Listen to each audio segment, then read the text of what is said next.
সুন্দর সুস্থ ভালো থাকো তোমরা সবাই আমার মিষ্টি বন্ধুরা। আমি বিথিকা পাল সরাসরি তোমাদের সামনে একটা সুন্দর রেসিপি নিয়ে চলে এসেছি। সেটা হচ্ছে ক্যাপশনে তো দেখেইছো, বাসন্তী পোলাও। বাসন্তী পোলাও করার জন্য গোবিন্দভোগ চাল নিয়ে নিয়েছি। এই মৌসুমে মায়ের হাতের বাসন্তী পোলাও খেতে তো মন বলছে ওয়াও।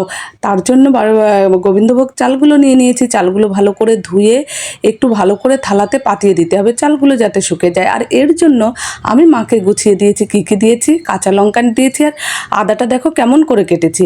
এভাবে আদাটা কেটে নিতে হবে। আমি তো এরকম করে মানে মা বললো তাই কেটে দিয়েছি। আর গোটা গরম মশলা, কাজু, কিশমিশ আর তেজপাতা, আর ঘিটা তো আছেই। এরপরে দেখো মা চলে গেছে রান্নাঘরের কাছে, মানে একটু মিলিয়ে বলতে হবে তো, তার জন্য দেখো এবার অত আর কথা না, এবার সরাসরি রান্নাঘরে চলে যাক। এই যে একদিকে সব রেডি করা আছে, আর কড়াইটা গরমে বসিয়ে দিয়ে, বেশি গরম করবে না, দেখো মা হাত দিয়ে দেখছে, হালকা হালকা গরম করতে হবে। হালকা গরম করে ঘিটা ঢেলে দিতে হবে। ঘিটা ঢেলে দেওয়ার পরে যে মানে কি দেবে, আর এটা দিয়েছি হলুদটা একটু ভালো করে নেড়েচেড়ে ঘিয়ের সঙ্গে মিশিয়ে, বেশি গরম করা যাবে না। আরে আমি কি করছি ভেবো না, আমি তো ভিডিও করছি তোমাদের জন্য।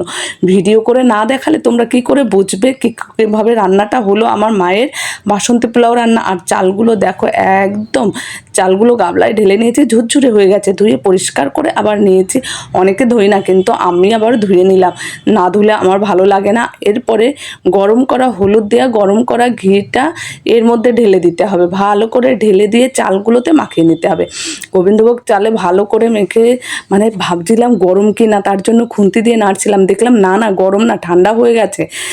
ঘিটা ঢালার পরে ভালো করে মিশিয়ে নিয়ে চালটাকে একদম কোথাও যেন, যেহেতু তোমরা এতে কিন্তু কালার ফুড অ্যাড করতে পারো, আমি কালার ফুড দেবো না বলে মা বললো হলুদটা দিয়ে দে, তাই হলুদটা দিয়ে দিলাম। এবার সাদা তেল দিয়ে কি দিয়েছে মা দেখো সেই কাটা আদা আর গোটা গরম মশলা, এবার এটা দিয়ে তেজপাতা দিয়ে তারপরে দিয়ে দিচ্ছে একে একে সব দিতে হবে। কাজু কিশমিশ দিয়ে কিন্তু বেশি ভাজলে হবে না, বুঝেছো তো বন্ধুরা, বেশি ভাজা যাবে না। তারপরেই দিয়ে দিতে হবে চালটা দিয়ে ভালো করে নেড়ে চেড়ে এদিক ওদিক করে একদম চালটা যখন নাড়া হয়ে যাবে, কিন্তু চালটা একদম কড়া ভাজা করবে না, হালকা ডিমে একদম এপাশ ওপাশ নেড়ে।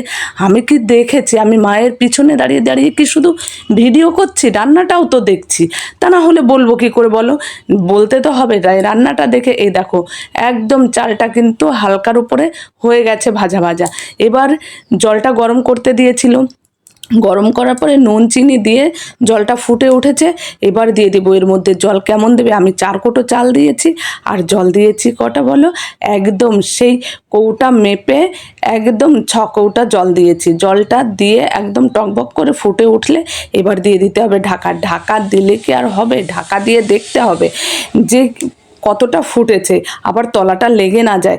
একদম প্রফেশনাল রাঁধুনি তো নয়, দেখো এত মৌসুমে সুন্দর কি গন্ধ বেরোচ্ছে। তারপরে দিয়ে দিল মা একটু মাখনে নাকি টেস্টটা আরও হয় দারুণ। তারপরে যেহেতু ঝোলে ঝালে বাঙালি, আরে ঝাল তো লাগবেই, এর জন্য গোটা লঙ্কা দিয়ে দিয়েছে আমার জন্য মা। যাই হোক, এবার কিন্তু না একটু মানে সিদ্ধটা কম আছে চালটা, এর জন্য আবার ঢাকা দিয়ে কি করতে হবে। আরে বাসন্তী পোলাওর সঙ্গে কি খাবে, মা বলল চল করে ফেলি আলুর দম, তাই গোটা আলু দিয়ে আলুর দম রান্না করছে। আর এপাশে তো ভাপে বসিয়ে দিয়েছে, দেখো আলুর দম ফুটে একদম রেডি হয়ে গেছে, আলুর দম রেডি, বাসন্তী পোলাও রেডি।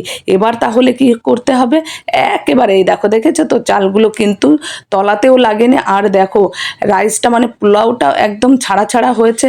করে একবার ট্রাই করে দেখতে পারো, একবার একেবারে জামাইয়ের জন্য আমাকে বললো ডেকোরেশনটা করে ফেল একটু, তার জন্য বাটির মধ্যে সব কিছু উঠিয়ে লঙ্কা টঙ্কা দিয়ে সাজিয়ে এবার বাসন্তী পোলাওগুলো ওর মধ্যে দিয়ে দিয়েছি। বন্ধুরা এতক্ষণ ধরে ওয়াচিং করলে লাস্টে একটু না দেখলে হবে। দেখো বাটিতে উঠিয়ে তারপরে বাটিটা এভাবে উবুড় করে, যদি না উঠতে চায় 2টো বাড়ি মারো একদম কষে বাড়ি মারার পরে দেখো আলগোসলে উঠে গেল।